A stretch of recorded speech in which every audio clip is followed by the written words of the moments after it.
Zee 24 तासनं उघड केलेलं जमीन गैरव्यवहार प्रकरण खारगे समितीची आज बैठक होणार आहे। पुणे मुंढवा जमीन गैरव्यवहार प्रकरणामध्ये बैठकीला सर्व सदस्य उपस्थित राहणार आहे। आताची महत्त्वाची बातमी, समितीच्या अहवालावर सुद्धा आजच्या बैठकीमध्ये चर्चा होऊ शकते।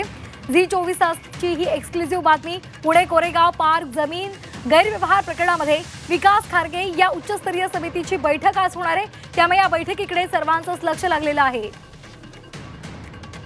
या संदर्भात अधिक माहितीसाठी आमचे प्रतिनिधी गोविंद तुपे आपल्याशी फोनच्या माध्यमातून जोडले गेलेले आहेत। गोविंद, आज महत्त्वाची खारगे समितीची बैठक होणार आहे, शीतल तेजवानीची सुद्धा चौकशी होणार आहे अशी माहिती मिळते। काय एकूण या समितीच्या बैठकीमध्ये कोणकोणत्या मुद्द्यांवर चर्चा होऊ शकते?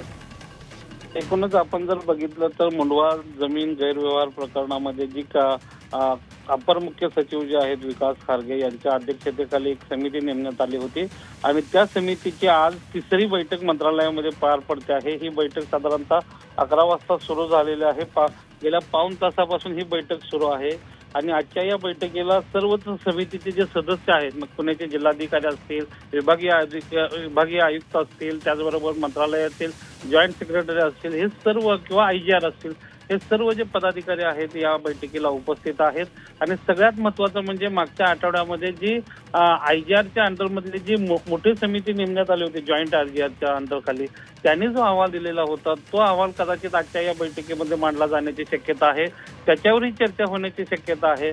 दुसरं सगळ्यात महत्त्वाचं म्हणजे या अनुषंगाने वेगवेगळ्या ज्या जबाबदारी निश्चित करून देण्यात आल्या होत्या, म्हणजे जिल्हाधिकारी कार्यालयाला वेगळी जबाबदारी, त्याचबरोबर IGR कार्यालय म्हणजे नोंदणी आणि मुद्रांक शुल्क विभाग जे आहे त्या कार्यालयाला जी जबाबदारी देण्यात आली होती किंवा विभागीय आयुक्तांकडे जी जबाबदारी देण्यात आली होती, या सर्व वेगवेगळ्या अधिकारी आज आपल्या अहवाल जो आहे किंवा आपापल्या जे या कामाचा आढावा जो आहे ते या बैठकीमध्ये देऊ शकतात आणि एकंदरीत ओव्हरऑल साधक-बाधक चर्चा होऊन हे प्रकरण पुढे कसं घेऊन जाता येईल किंवा आणखी काय सखोल कशा पद्धतीने तपास करता येईल याबाबतची चर्चा होऊ शकते।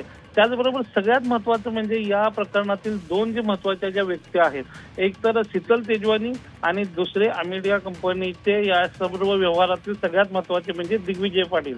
तर दिग्विजय पाटलांनी मागच्या आठवड्यामध्ये येऊन 28 तारखेचा वेळ जो आहे तो चौकशीसाठी मागितला होता, परंतु आज शीतल तेजवानी जे आहेत ते साधारणतः 3च्या दरम्यान या बैठकीच्या समोर खास करून अध्यक्ष जे आहेत विकास खारगे यांना भेटून आपली बाजू मांडणार असल्याची माहिती मिळते आहे। त्यामुळं एकूणच आजचा दिवस या मुंढवा जमीन गैरव्यवहार प्रकरणाच्या अनुषंगानं फार महत्त्वाचा आहे।